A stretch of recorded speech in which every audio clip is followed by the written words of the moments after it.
Big boss का घर हमेशा कंट्रोवर्सी में रहता है क्योंकि यहाँ के लोग कुछ भी कभी भी बोलते रहते हैं। अब इस पर तानिया मित्तल आपको याद आ गई होंगी, लेकिन आज बात अमाल मलिक की और उनके बड़ बोलेपन की।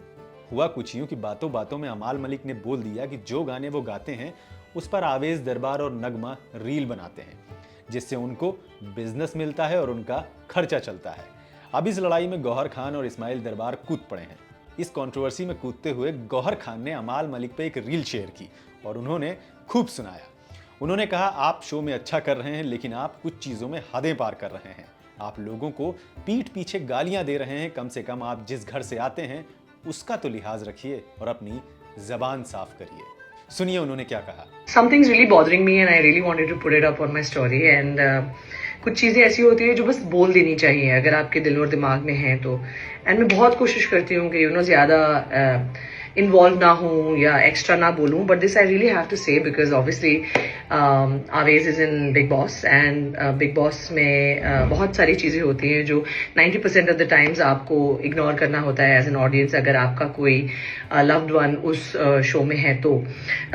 वैसे तो मैं anyway biggest fan of big boss हूँ, तो मैं शो तो वैसे भी देखती हूँ अगर कोई मेरा अपना उस शो पे हो या ना हो, बट मेरा अपना है। And I just want to tell you Amaal कि मतलब आप शो के अंदर हैं and I am sure you are doing very well, you're seen you're watched, मुझे भी पसंद आ रहे हैं आप क्योंकि आप एंटरटेनिंग हैं।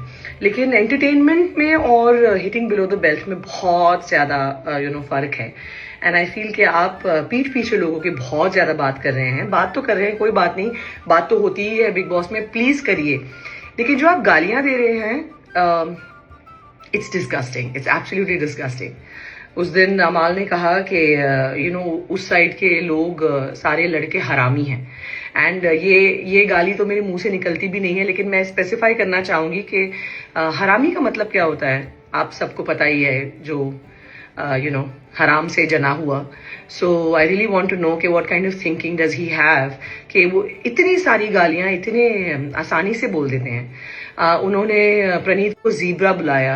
Obviously they know, everybody knows it's extremely a racist comment and he is not talking about his height because zebras are not tall, he is obviously talking about his colour. He said, Gaurav छोड़ उसको, TV serial जाके बाहर बनाओ। What does that mean? TV serial बनाना कोई छोटी बात होती है? लोगों के करोड़ों पैसे लगते हैं उस पर और एक्टर्स कई फिल्म स्टार्स से भी बड़े होते हैं। सो उनका फेम आप टच भी नहीं कर पाओगे।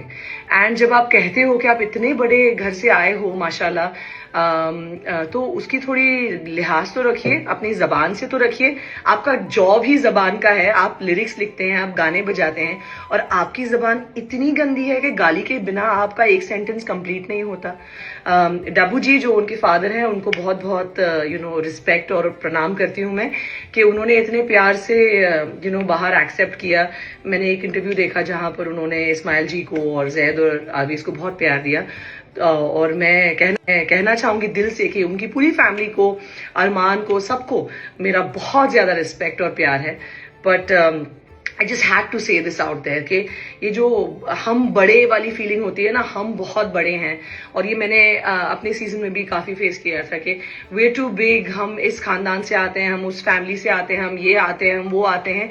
तो यही फीलिंग अमाल में जो है कि बाकी सब बहुत छोटे हैं और मैं बहुत तोप का हूं। I just had to call it out and please watch your mouth, just rinse it, wash it, clean it out, ताकि आपकी जबान साफ हो जाए, ताकि आप लिरिक्स लिखें तो कोई आपको बिलीव करे कि आप प्यार मोहब्बत के ऐसे लिरिक्स लिखते हैं। क्योंकि आपकी जबान तो इतनी गंदी है कि क्या ही बताएं, कि गालियों से मेरे कान लिटरली वो हो जाते हैं। और अगर है हिम्मत तो ये गालियां जो आप ढेर भर की कर रहे हैं उनके मुंह पे दीजिए ना, फिर मत बोलिए कि मैं हवा में दे रहा हूं। फिर हिम्मत रखिए बोलने के लिए कि मैंने ये आपको गाली दी, and then face the consequences. I love you Awez. अब इस पर आवेज के फादर इस्माइल दरबार ने कहा कि अमाल इस जन्म में आवेज के बराबर नहीं पहुंच सकते। आवेज ने जो किया वो अपने दम पे किया। और रही खर्चा चलाने और बिजनेस देने की बात, तो पहले अपना बिजनेस तो चला लो अमाल। उन्होंने आगे कहा, सच्चाई तो ये है तूने ऐसे कोई झंडे नहीं गाड़े जो तू आवेज दरबार को बिजनेस देने वाला बन जाएगा। वो औकात तुम्हारी अभी नहीं बनी। हाँ, ये बोलो कि तुम्हारे गानों को लोगों तक पहुंचाने के लिए आवेज की जरूरत जरूर पड़ी होगी, तो उल्टा मत बताओ कुछ भी। अब इसमें क्या नया मोड़ आने वाला है ये तो भगवान ही जाने। लेकिन इतना तो तय है कि ये लड़ाई सिर्फ बिग बॉस तक नहीं रहने वाली।